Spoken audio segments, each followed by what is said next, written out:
Hi everyone, can you hear me? Can anyone thumbs up or thumbs down if you can hear me? Oh, thumbs up, okay, thanks.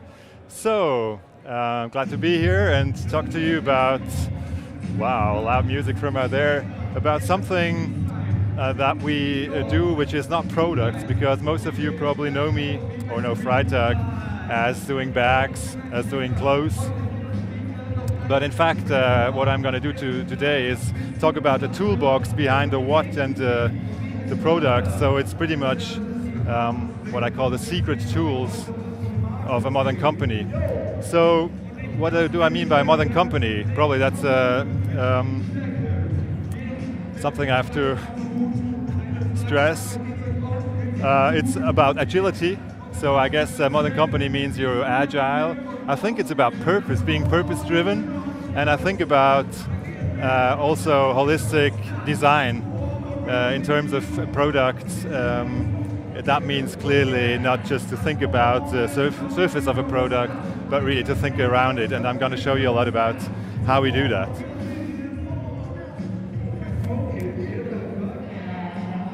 So probably the first tool that I'm already showing you are these pretty boards that we have all around our company. So our factory is in the middle of Zurich, and in every room there is there are these things to attach the boards. This is the agenda actually that I have for this talk. And I'm going to start by very briefly talk about where we're coming from. And probably most of you know that Freitag has been founded by two brothers. That's in their very early days in the 70s. And the funny thing about this picture is that actually you can already see on the left is Daniel and on the right side Marcus, both named Freitag. You can already see what they're looking for. It's a company that is owned by them to this day. Freitag is owned 50% by Daniel and 50% by Marcus, which allows us to do a lot of things, I guess, that other companies probably cannot do, because we're owned by designers and not by a bunch of managers who then hire designers. Another interesting thing here is that they're going in circles, which is to this day something that stayed with us. So a couple of years later, the two were graphic design students and just looking for a bag to carry their like oversized scribbles and things. And that was in the early 90s, right after starting the company. And again, a couple of years later, they would look like this, which was 2014 after, or I think right before launching our clothing line. I'm going to very briefly talk about this. So, the thing we're best known for in terms of product is called RIP, and I'm sure you're familiar with that. It stands for Recycled Individual Products, which basically just means that we're taking used truck tarps and give them a new life. So we take them from trucks that have been on the road for 5 or 10 years, and we turn them into bags, which makes every single bag a unicum, a recycled individual product. The other thing that we do is you have to think about a company that is located in the middle of Zurich. Our factory is in the middle of Zurich, 7,500 square meters. So everything we do is being done there. We are around 170 people.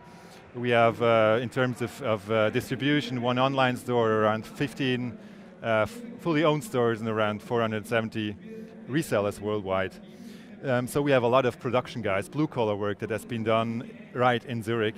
So we were thinking about, they wear workwear every day. We were thinking about how can we give them something that is produced in a decent way, in a way which is probably fair, sustainable and stuff. And to make cut a long story short, we found out that there is nothing on the market. So we tried to, trace it down to, the factors that would allow us to create workwear for ourselves. And we ended up doing fabric or inventing fabric in 2014, which basically is durable, 100% compostable, sustainably produced textiles, which look a bit like this. We invested around 5 years in creating this, researching, and ended up having a team just fully caring about finding the fibers, creating the whole supply chain to really come up with clothes that are produced like in the middle of Europe. And in the end that was very important for us, fully biodegradable. Because for us that was like a huge step, coming from this this model from taking something that's already there, like the truck tarps, and turning them into a bag and just giving the tarps their next life. From that model, switching to something where we would actually invent ourselves a material. So we would put something into the world, and I think by doing that, you're responsible to think ahead and think about what will happen to this material once I'm not going to wear these trousers, that shirt anymore. So for us, the ultimate thing was to be so consequent that you would actually remain fully in this organic cycle and do something which is probably known under cradle to cradle. So in the end, you have the plants again, because our clothes are actually fully biodegradable, which means looking at these pants that you can just bury them in the ground once you're done with them, and they will fully dissolve. Well, fully? Not exactly. There's one piece that we invented, which is this button, which is unscrewable.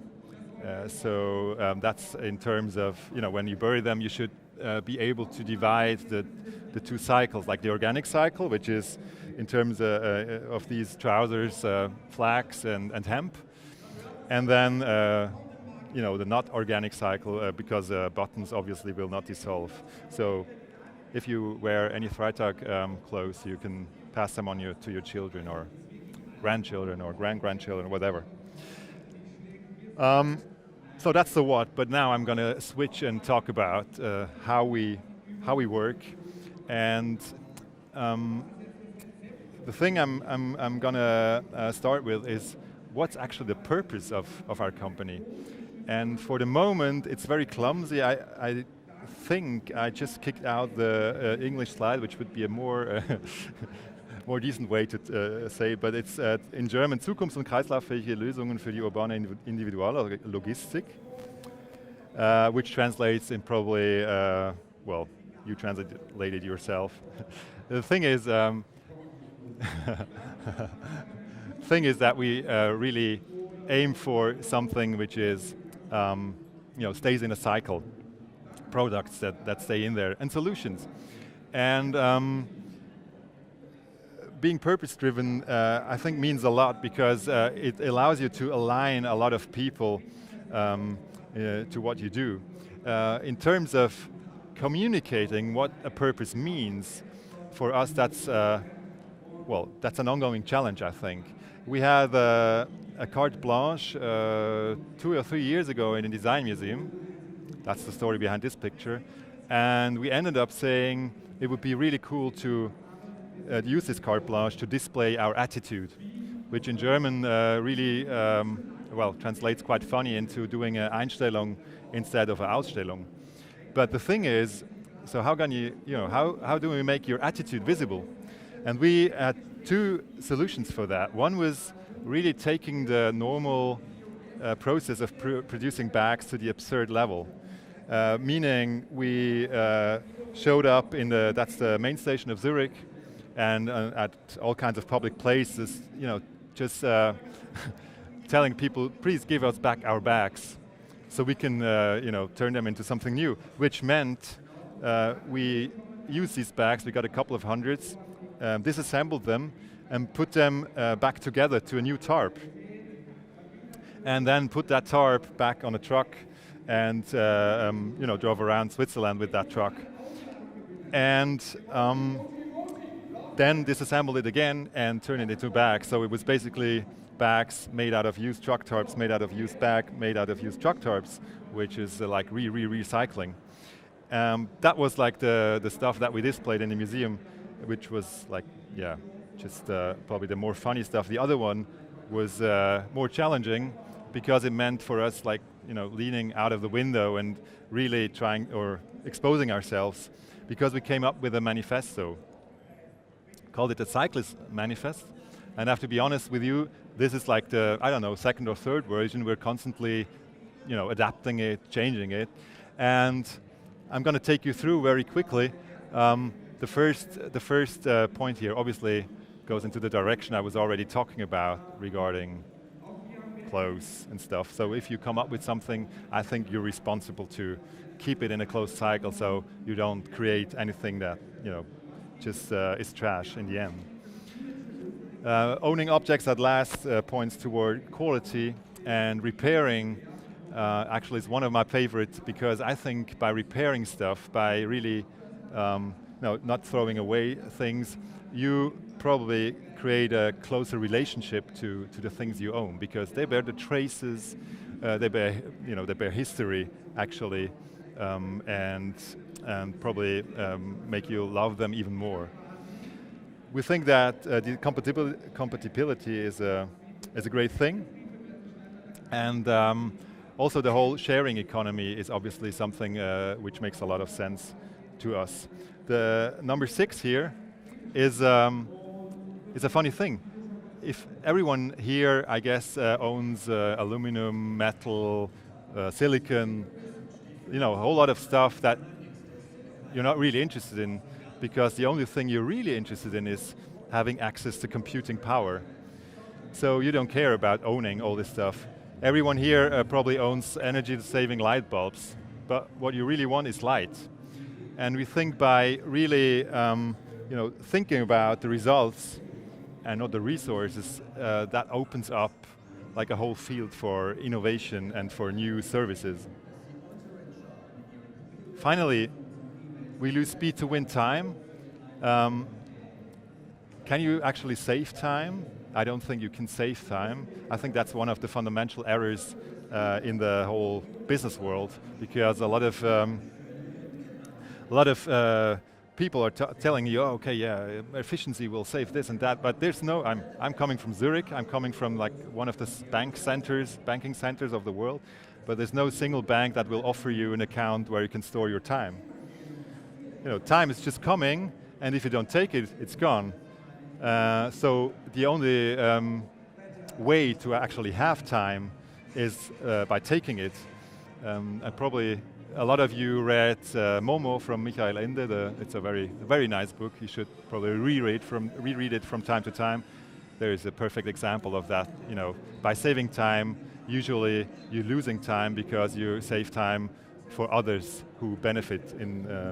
Anyway, so it's obviously also pointing into the direction of the slow movements and all that really nice stuff.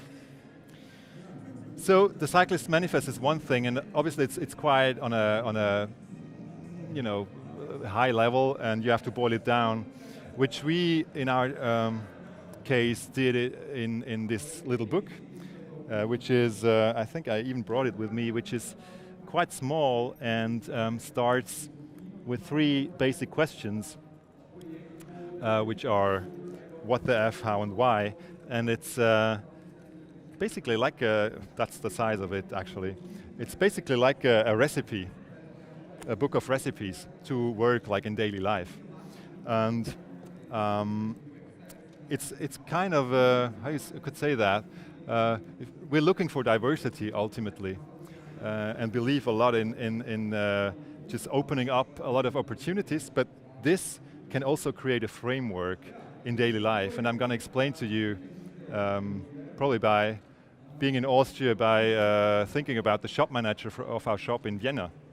So if this guy in the morning enters his store and thinks, I'm going to do a new shop window today to attract more people, he probably comes up with a nice concept and stuff, and then comes to the point where he takes this little book and ends up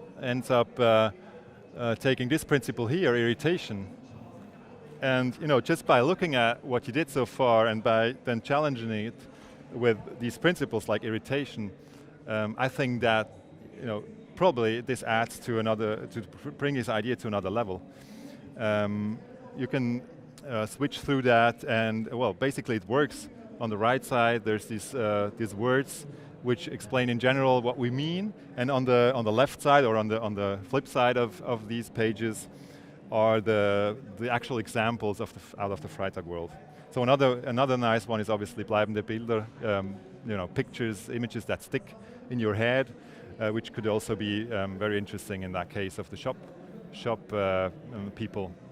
And sometimes you would come up with a concept and use it like that, just flip through it and try to find like inspiration that allows you to take it to a next level. Sometimes you would do it the other way and just take a few of these principles out of the book and create your framework to work within that. And I think that's also very important, because if you just have all the possibilities and you just can do whatever you want, that's really hard. Or to boil it down to an example, if you ask Jack White, or that's what I read from him, coming into a studio and just having access to every gear that is in there, he will end up doing nothing. So he needs to narrow it down to like this guitar and this microphone and stuff. And so he acts within that framework and comes up with something really cool, because he will try out to bring the maximum out of that situation. So that's the principles. And then we have another thing, which is a lot smaller, but and a lot newer actually, because that's this year the first time we did that. That's our strategy. And I don't know, how many of you guys work in businesses that have a strategy? Can you put a lot? Yeah, 2/3 maybe. I'm not sure whether you need one, because if you're purpose-driven, that's probably better than a strategy. Well, we still thought, okay, let's write this down and make it available to all the guys working at Freitag, so everyone gets this, which is like I think you can even read it quite well. It's written in, not in business language, but in like understandable terms and words. So yeah, it's basically, all these things I'm showing you are basically meant to align the people work at our company and make visible what we're aiming for. If you look at how we're organized, then that's a pretty interesting journey. Throughout the last years, we were organized like this. That's for like 3 years ago. We were a management of a couple of people, taking pretty much every decision in the whole company, and even had a CEO. And so the guys down here, they would have a hard time taking decisions, or wouldn't take any decisions at all, which led to a lot of frustration. And also within our management, we were like becoming aware that we're like it was a couple of people taking decisions without the people who would actually be really the experts in that field. So we did something quite radical, because we just killed the management. We killed, like, not ourselves, but our roles. And came up with this, which was our next organizational chart, because we figured, let's, what other ways of organization could there be? And we came up with the analogy of a city, because we figured a city is kind of aligned, because you probably have a constitution or something, and but then there's a lot of partially autonomy within the city, because buildings need to be renewed, or new buildings need to be built, and everything. Then if you think about Freitag producing products, I mean, ultimately we sell, or our salaries, our lives are paid by the people who pay for our products. So everything behind that is like the services that need to be done to sell these products. So producing the products is the most important thing. In that organization, that meant I was head of innovation here. I had product managers who would travel pretty much from the left to the right side here, and do all these like fights and stuff. Here, they became drivers. We call them category drivers because our portfolio is divided into categories. So these guys were driving these buses. I was becoming a helicopter pilot. Our CEO was having a balloon. But then shortly after, we decided we don't need a CEO at all. Because, again, we switched. And last year in September, we adapted Holacracy, which here is, I think I took that yesterday or the day before yesterday, which is the actual status of our organization. It's divided into roles. So Holacracy asks actually what the work is that is being done in your like creative direction. That's a role I'm sharing with a couple of other guys. What are the roles that you need in your company? And then if you look, that's me up there. If you look into my portfolio, I have a lot of different roles, but it's transparent for everyone. And every role here has a purpose. And behind every purpose there's accountabilities, which are things that can be expected from me, or also are telling in what area am I the one who decides. If you look at product development, that's the commercial circle, then, well, it's like the same logic. You dive into it and you probably take here the holistic designers. Those are the ladies and guys that design our products. So it's the whole thing works with purposes and with accountabilities. And the funny thing about that is that it's not a static organizational chart, but it's a very dynamic one. Because you have, in every circle, you have two kinds of meetings. One of the meetings, circles are clusters of roles that belong together. So in every circle you have meetings which are about synchronizing each other, which are about making sure everyone can do his or her work. So it's about working in the job. And then you have other meetings which is about working on the job, which means looking at this organization and making sure you can change things if things don't work, or if you lack a role. If a role lacks authority, then you can change that.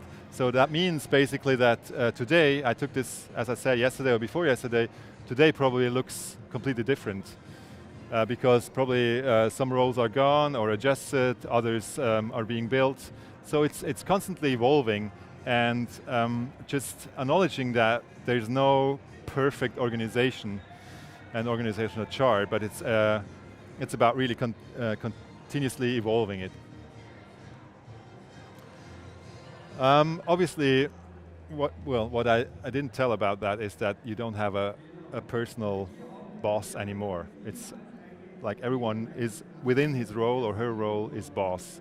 So you don't have this annual qualification with your boss that probably never really was close to you during the year. We created this form, which is basically, it's done 2 times a year, and pretty much boiling it down to what do I expect more from you, what do I want to stay the same, and what would I want to see less. And having this organization, we figured it's within everyone's responsibility and knowledge that you choose the people to qualify you that you think are closest or most important to give you feedback. So it's really a peer review, and you're just gonna ask yourself, what was probably the person I had to do a lot this half year, last half year, 6 months, and then you're gonna do this review together. Another thing that we abandoned is actually budgeting, because that was another pain that we had throughout the years. A lot of energy thrown into a couple of weeks, just creating budgets that after a couple of months wouldn't be like even close to reality anymore, because such a lot of things changed. So this is just one of the forms that we have implemented to make sure that people are aware what they spend. I'm going to move on, and I'm going to move towards planning. How do we actually plan what to do? We created this. We're planning in 3 semesters usually, and the next semester needs to be very sharp, so we absolutely know what to do. But besides that, it gets a little blurry, and that's our plan. How we basically are the process, how we actually come up with ideas. And 2 times a year, last time was roughly a month ago, we invite a lot of people just to pitch their ideas, because we think you shouldn't limit the people involved in the planning and in a couple of hats. You need to get all the intelligence you have. So that's pretty much in the middle here. We do that a round of poker to become a feeling for prioritization and stuff. And then the projects we really want to do enter this other world down here. We created our own form, which basically just means if you come up with a pitch, then I said that in the beginning, I think strongly that holistic design approach is really important today. This just allows you to think 360 degrees around your idea. So this was about creating like some sort of sleeve for iPhones. And so you start by describing what pains you want to solve. USP, you have the communication here, you have strengths and chances, risks, but you also have like the questions, where do you want to distribute it, what kind of customer do you want to attract, and how do you want to stay in contact with them? So in the end, you probably can prioritize your wait by taking pictures, because there's another dimension coming up. So, it's the impact, like image-wise or also business-wise, how much money can I make? The other one is the feasibility.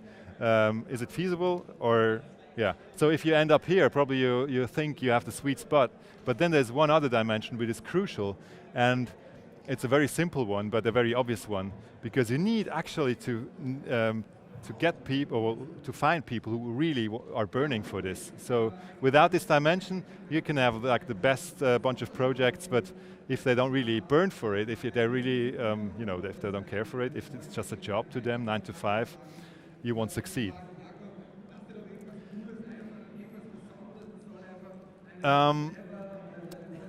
Last quarter of this presentation is about innovation, and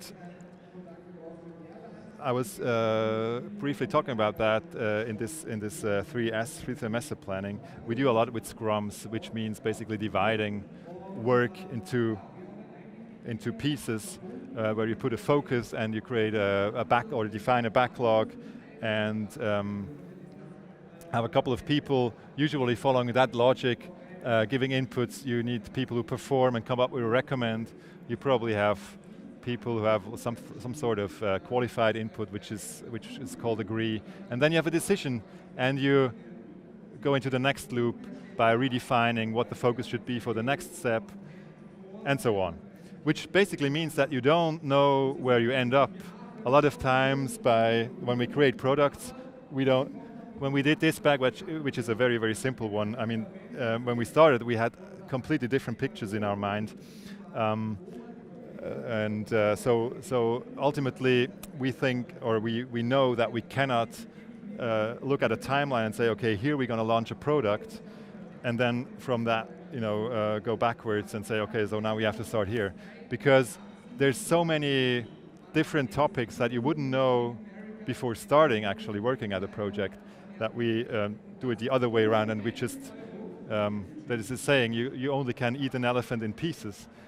Divide it into pieces, and then once you get the pieces together, you see what animal it will be. That's probably more our logic. And in reality, it looks like this. A lot of works. Post-it, by the way, is another tool that we use a lot. You probably know that by now.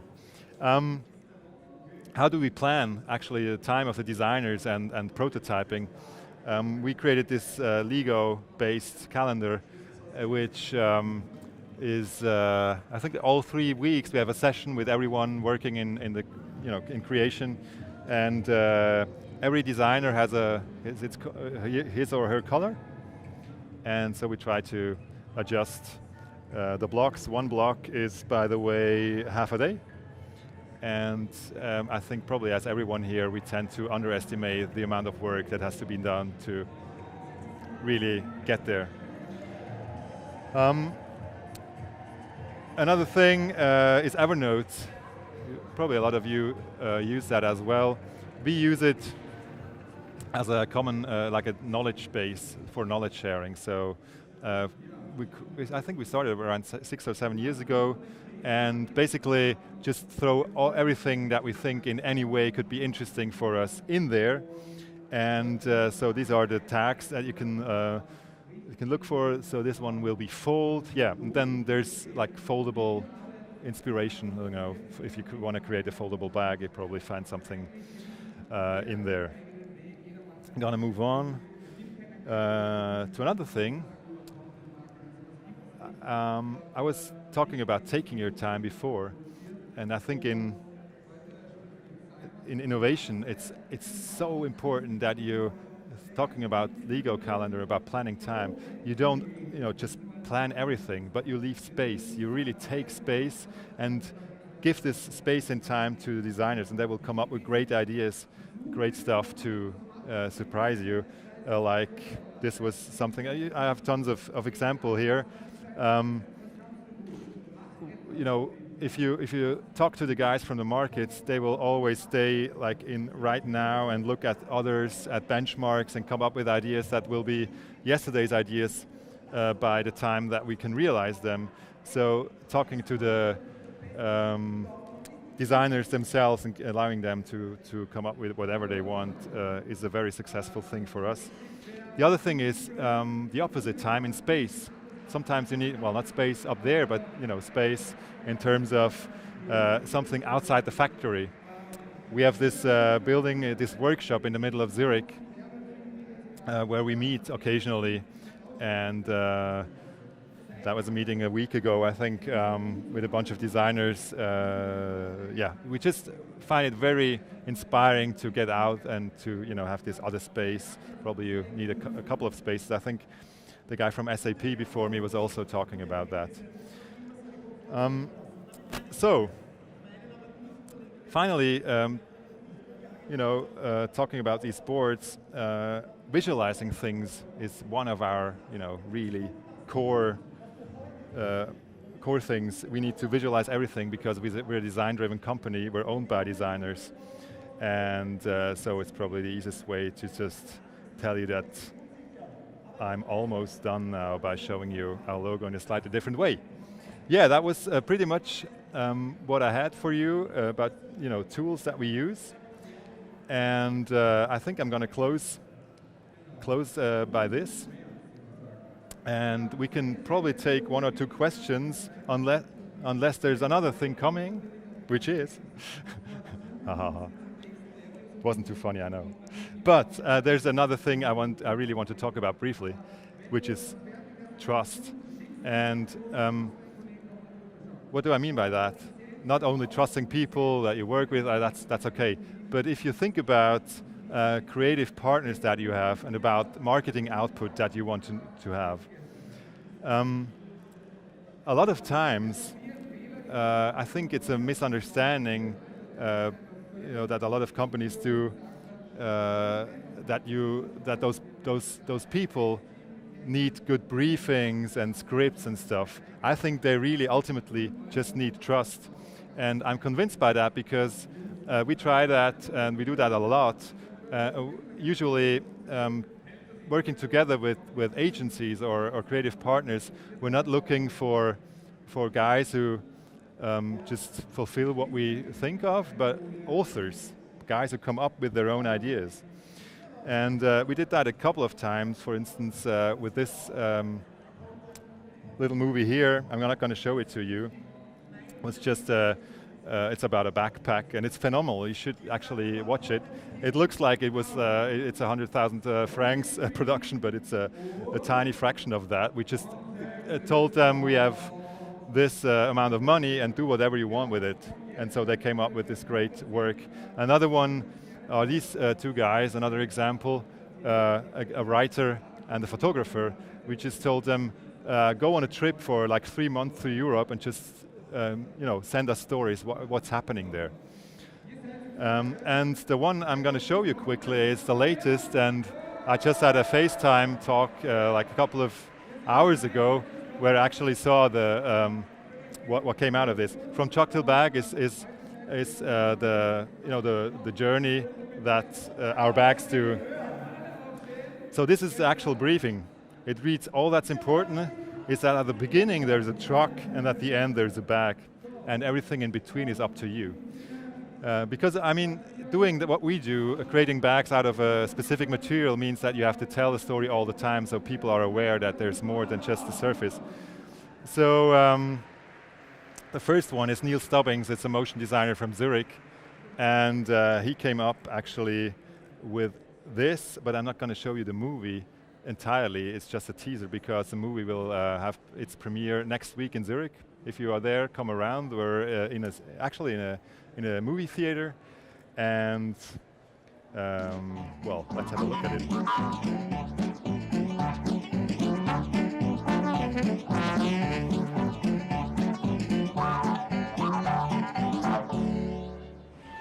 Now this here yarn I'm about to spin concerns these two brothers at that little ranch way out there in the countryside. But this ain't no ordinary ranch. You won't find cows or chickens here, so there ain't no milking, and you have to get your eggs elsewhere. Because these two brothers,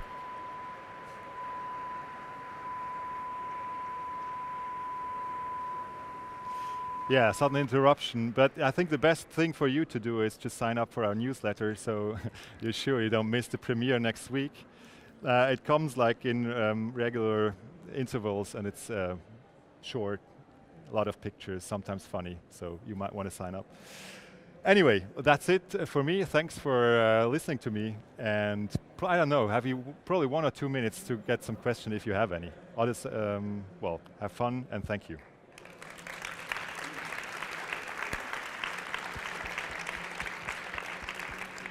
There's a microphone coming, and I think I have a headphone.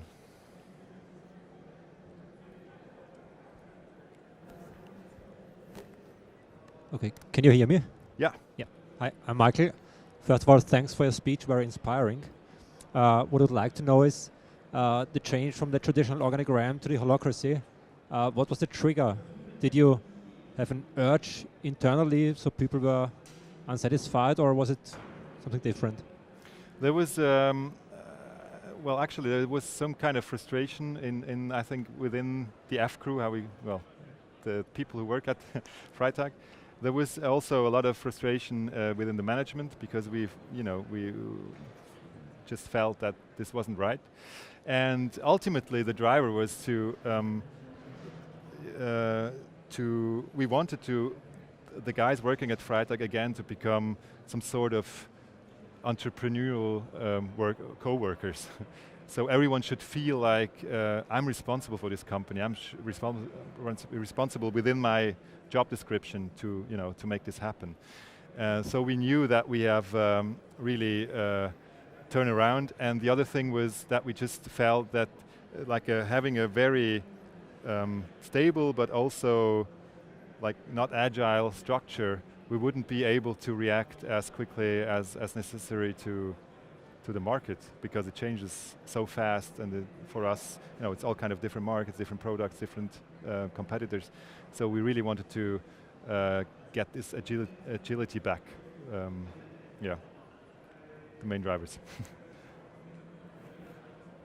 Anyone else? Up there on the right, yeah.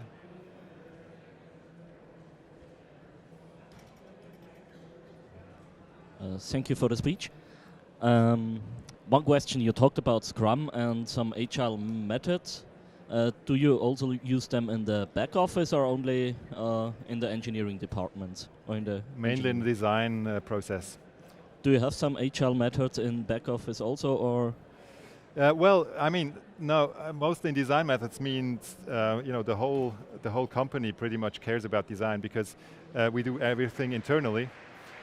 which means if you talk about creating a product, sourcing, like the whole supply chain, everything is included, and so it's also divided or worked in scrums. But if you like strictly look at the finance department, for example, you won't find a lot of scrums there. No. And we adapted it kind of to our needs, because scrums, with the daily stand-up, I don't know who's familiar with scrums, but with the strict daily stand-ups and all that thing, that for us was sometimes too strict and felt too narrow. And so we kind of loosened it up a little bit. Yeah, we've got time for one more question. Yeah. Hi, thank you for your speech. I have a question regarding. Get closer. Okay. I'm just interested in how did the organizational change impact your production? Because production process is really strict. You don't have CEO. Yeah. Actually, that I wasn't talking about that. We're almost there, but the next big thing, or the last big thing that we transform is actually the production, all the blue-collar guys. And as I'm being the driver of this whole organizational change, currently I'm working with the guys of the production to find ways to make it like transparent but understandable for them. Because we have a lot of workers with like migration background who have language difficulties, or also this model uses a lot of terms and stuff who create like a pretty high level in an intellectual way. So we are working currently on boiling that down, and we want to include everyone, but not everyone needs to understand everything. So we're at the moment really trying to find like the spokespeople for these circles that we create. But there's a tremendous amount of positive energy of those guys, because they're amongst, in my experience, they're really amongst those guys who want this change the most. They really, they're proud of their jobs, but they think that this model, is probably also a model that allows them to raise their standard, or to be even more proud of, and have probably certain competences that they don't have today. But it's a continuing journey, so it's a task, so it's not the result. Okay, we're done. Thanks.